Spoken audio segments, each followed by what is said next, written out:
नमस्कार दोस्तों, स्वागत है आपका हमारे चैनल के ऊपर।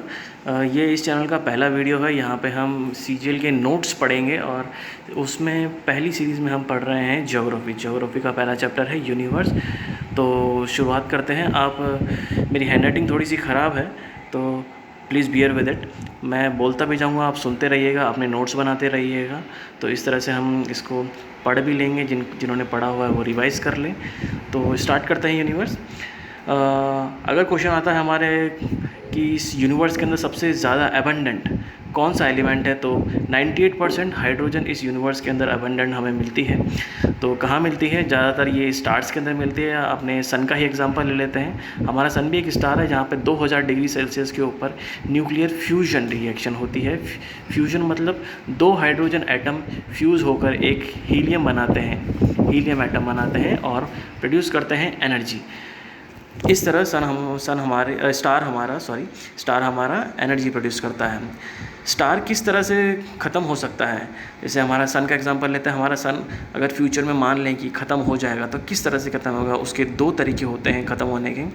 या तो एक रेड जाइंट फेज़ के अंदर क्या होता है कि स्टार जो कि सन है हमारा, वो बड़ा होता जाएगा, वो इतना बड़ा होता जाएगा, साइज़ में बहुत सालों का प्रोसेस होता है ये। तो उसमें क्या, वो बड़ा होता जाएगा। पहले मर्क्यूरी को अपने अंदर ले लेगा, वीनस को ले लेगा, अर्थ को भी अंदर ले लेगा। इतने साइज़ में बड़ा हो जाएगा, वो बहुत बड़ा हो जाएगा और धीरे धीरे वो बड़ा होते होते वो एक ब्लैक होल में कन्वर्ट हो जाएगा।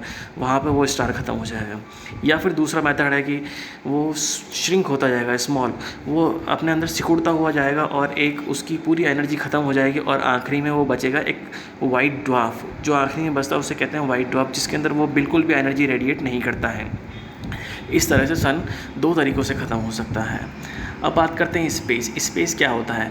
The gap between any two heavenly bodies in the universe is known as space. Okay, जो कोई भी हेवनली बॉडीज़ हैं अपने जो बाहर यूनिवर्स है, वहाँ पे जो बड़ी बड़ी बॉडीज़ होती हैं, स्टार्स, एस्ट्रॉइड, प्लैनेट्स, इनको हम हेवनली बॉडीज़ कहते हैं।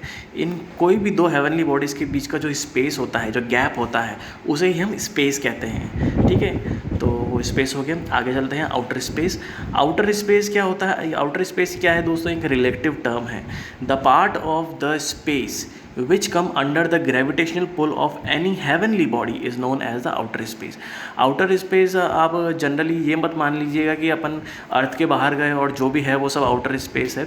नहीं, आउटर स्पेस सिर्फ उतना पार्ट है जहाँ तक आप, जैसे अर्थ के बाहर जाएंगे, जहाँ तक आप अर्थ का ग्रेविटेशनल पुल एक्सपीरियंस कर पाएंगे, वो उस अर्थ के रिस्पेक्ट में उसका आउटर स्पेस हो जाएगा। ठीक है दोस्तों, सिर्फ उस पार्ट को आउटर स्पेस कहेंगे। ठीक है, अब आता है गैलेक्सी क्या होता है? ग्रुप ऑफ मिलियंस और and billions of the stars is known as galaxy. एक गैलेक्सी मिलियंस और बिलियंस ऑफ स्टार्स से मिलकर एक गैलेक्सी बनती है। और साइंटिस्ट कहते हैं कि ये बताया गया है कि hundreds of millions of Galaxy हमारे इस पूरे यूनिवर्स के अंदर हैं। Okay, shape of the Galaxy की देखिए दोस्तों, ये जो टर्म बता रहा हूँ, हो सकता है आपको बहुत आसान लग रही होगी। ये क्या है, कभी कभी पूछ ली जाती है, इन टर्म्स के बारे में पूछ लिया जाता है। कभी रीजनिंग में दे दी जाती है ये टर्म, कभी जीके में भी दे दी जाती है, कभी इंग्लिश में दे दी जाती है। सीजीएल के अंदर ये देखा गया है, तो इसलिए आप इन टर्म्स को पढ़ लीजिए। ओके, गैलेक्सी की शेप कैसी होती है? 3 तरह की गैलेक्सी की शेप पाई जाती है कि स्पायरल या फिर सर्कुलर शेप में गैलेक्सी पाई जाती है। अपनी मिल्की वे जो गैलेक्सी है, जिस गैलेक्सी में हम रहते हैं, उसका शेप भी सर्कुलर और या फिर स्पायरल कह सकते हैं। दूसरी शेप होती है इलेप्टिकल शेप की। इलेप्टिकल शेप की गैलेक्सीज होती हैं। इरेगुलर शेप की गैलेक्सी होते हैं जिनका कोई शेप नहीं होता है, उसमें स्टार इधर उधर रहते हैं। ठीक है, name of our galaxy is the Milky Way galaxy, जिसे हिंदी में अपन कहते हैं आकाश गंगा। ओके, स्पेलिंग मिस्टेक हो सकती है दोस्तों, स्पेलिंग पे मत जाइएगा, मैं बोल रहा हूँ। आप वो जल्दी में ये नोट्स बनाए थे तो फटाफट कभी गलत भी स्पेलिंग लिख लेते हैं। ठीक है, okay, name of our galaxy is the Milky Way galaxy, Hindi में कहते हैं आकाशगंगा। शेप, अपनी गैलेक्सी का शेप क्या है? गैलेक्सी का शेप है हमारा स्पायरल शेप है। ये जो मैंने फ़ोटो बनाई है, ये इस तरह से नहीं रहती। ये जो 4 आर्म्स हैं, हमारी गैलेक्सी की 4 आर्म्स हैं, ये थोड़ी घूमी हुई रहती हैं, स्पायरल शेप में रहती हैं। ठीक है, तो ये 4 आर्म्स है। हमारा सोलर सिस्टम कहाँ है इन आर्म्स में? हमारा जो एक आर्म का नाम है ओरायन बेल्ट। इस ओरायन बेल्ट के अंदर हमारा सोलर सिस्टम है। जो आपको ये काला डॉट दिखाई दे रहा है, यहाँ लिखा हुआ है solar system, our solar system. ये छोटा सा आवर अपना सोलर सिस्टम है इस गैलेक्सी के अंदर। ये तो बहुत बड़ा बना दिया दिखाने के लिए, वरना इससे बहुत छोटा रहता है कंपैरेटिवली। ये एक गैलेक्सी है। इस गैलेक्सी के बीचों बीच सेंटर के अंदर एक ब्लैक होल होता है, एक मैसिव ब्लैक होल होता है, जिसके अराउंड ये पूरी गैलेक्सी रिवॉल्व करती है। ठीक है दोस्तों, जो गैलेक्सी में हमारी पूरी गैलेक्सी घूम रही है, इसमें जो भी चीज़ें हैं वो सब घूम रही हैं किसके अराउंड? एक जो मैसिव ब्लैक होल इस गैलेक्सी के बीच में है उसके अराउंड। ठीक है दोस्तों, our solar system is located in the Orion arm of the Milky Way galaxy. हमारी मिल्की वे गैलेक्सी की ओरायन आर्म के अंदर अपना सोलर सिस्टम मौजूद है। Our solar system takes 250 million year, कितने साल? 250 मिलियन साल लगते हैं इसको एक रिवॉल्यूशन लगाने में around the centre of the Milky Way Galaxy. इस ब्लैक होल के अराउंड ये जो सोलर सिस्टम जब ये घूम के वापस अपनी इसी पोजीशन पे आएगा, इसे कितना समय लग जाएगा? इसमें 250 मिलियन ईयर लग जाएंगे इसको एक चक्कर काटने के अंदर। Our solar system only revolves, does not rotate. ठीक है, अपना सोलर सिस्टम रिवॉल्व कर रहा है। रिवॉल्व भी किसके अराउंड? ब्लैक होल के अराउंड। ठीक है, रिवॉल्व कर रहा है, रोटेट नहीं कर रहा। रोटेशन होता है कि अपनी एक्सिस के ऊपर कोई बॉडी अगर घूमती है उसे रोटेशन कहते हैं। ये रोटेट नहीं कर रहा है। जैसे अर्थ अपनी एक्सिस पे रोटेट करती है, वो होता है रोटेशन, उसे रोटेशन कहते हैं। अपना सोलर सिस्टम क्या करता है? रिवॉल्व करता है। जैसे रिवॉल्व करना यानी कि किसी चीज़ के अराउंड रिवॉल्व करना, वो चीज़ आपकी बॉडी के बाहर है। ठीक है दोस्तों, जिस भी चीज़ के अराउंड वो रिवॉल्व कर रही है उसका जो एक्सिस होगा वो बाहर होगा, और अगर उसका एक्सिस बॉडी के अंदर ही है तो वो रोटेशन कहलाता है। ठीक है, अब देखते हैं एंड्रोमेडा गैलेक्सी। एंड्रोमेडा गैलेक्सी अपनी nearest Galaxy of the Milky Way Galaxy, अपने जो पड़ोस में जो गैलेक्सी है वो है एंड्रोमेडा गैलेक्सी। इसका नाम भी याद रखिएगा, पूछ लिया जाता है कभी कभी कि अपने पड़ोस की गैलेक्सी कौन सी है। सबसे नियरेस्ट पास की गैलेक्सी है एंड्रोमेडा गैलेक्सी।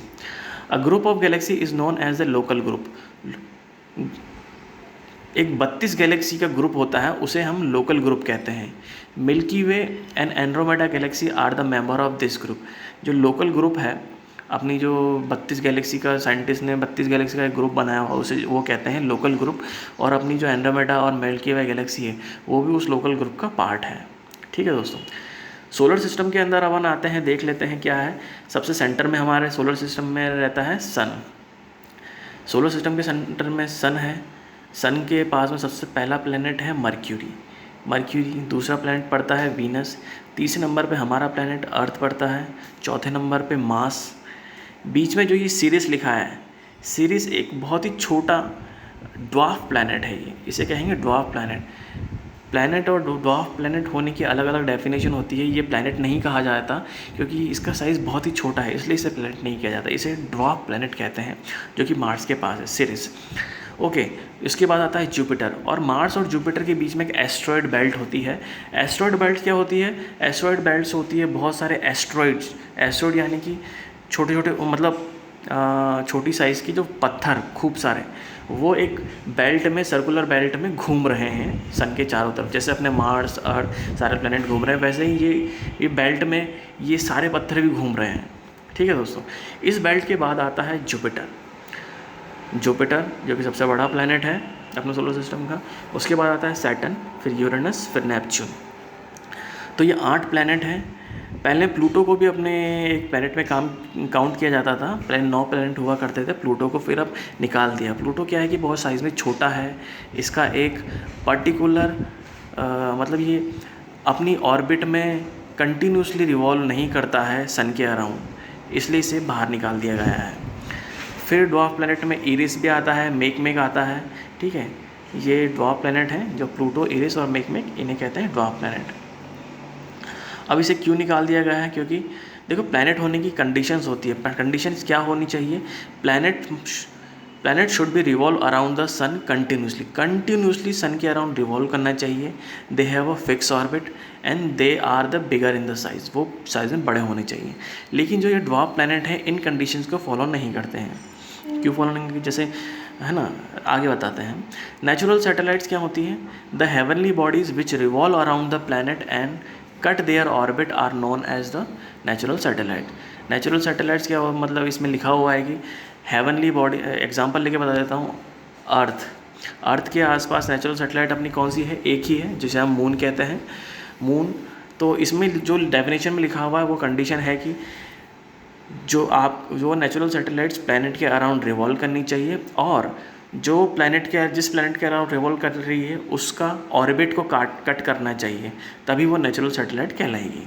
ठीक है, वापस से पढ़िए। The heavenly bodies which revolve around the planet and cut their orbit are known as natural satellite. उन्हें हम नेचुरल सैटेलाइट कहते हैं। ठीक है। 24 अगस्त 2006 Pluto was eliminated from the category of planets and put under the category of dwarf planet। 26 अगस्त 2006 के बाद Pluto को निकाल दिया गया प्लैनेट की कैटेगरी से और ड्वार्फ प्लैनेट की कैटेगरी में पटक दिया गया। ड्वार्फ प्लैनेट जानते हैं, ड्वार्फ का मतलब होता है बौना, छोटा। ठीक है, तो छोटे प्लैनेट बौने प्लैनेटों की कैटेगरी में पटक दिया गया। बौने प्लैनेट की कैटेगरी क्या होती है, इनका साइज़ बहुत ही छोटा होता है। Their size will not matter. Okay, बहुत छोटा साइज़ होता है। It is not mandatory for them to revolve around the sun continuously in a fix orbit. इनके लिए मैंडेटरी नहीं होता कि ये सन के आसपास घूमते रहें फिक्स ऑर्बिट के अंदर। देखो प्लूटो का क्या होता है, प्लूटो सन के अराउंड घूमता है, लेकिन क्या होता है कि ये फिक्स ऑर्बिट में नहीं घूमता है, इसका ऑर्बिट चेंज होता रहता है। कभी कभी तो ये है ना, जो नेपच्यून, इसका ऑर्बिट को काट देता है, इसके ऑर्बिट को कट करते हुए ही घूमता है, तो इसका फिक्स ऑर्बिट नहीं है। और दूसरा, इसकी साइज़ बहुत छोटी है, इसलिए इसे प्लैनेट की कैटेगरी से निकाल के ड्वार्फ प्लैनेट की कैटेगरी में डाल दिया गया था।